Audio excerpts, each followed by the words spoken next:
শুরু করছি চিলেকোঠার আয়না গল্পের দ্বিতীয় পর্ব।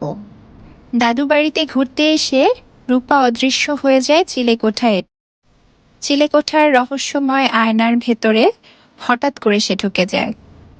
ভেতরে অদ্ভুত অন্ধকার জগতে তার দেখা হয় এক ছায়া মানবের সাথে, এবং সে অবিকল রূপার মতোই চেহারা ধারণ করে। রূপার বাবা মা রূপাকে সারা বাড়ি তন্ন তন্ন করে খুঁজতে থাকে, কিন্তু কোথাও দেখা মেলে না। রাতে রূপার মা রূপাকে স্বপ্নে দেখে রূপা তার কাছে সাহায্য চাইছে। মা ঘুম ভেঙে কান্না করতে থাকে এবং রূপার স্মৃতিচারণ করতে থাকে। এদিকে সেই রাতেই রূপার ছোট ভাই রূপার ডাক শুনে স্বপ্নে, এবং সেই গিয়ে উপস্থিত হয় সেই চিলেকোঠায়। এসে রহস্যময় সে আয়নার সামনে সে রূপাকে দাঁড়িয়ে থাকতে দেখে আয়নার ভেতরে।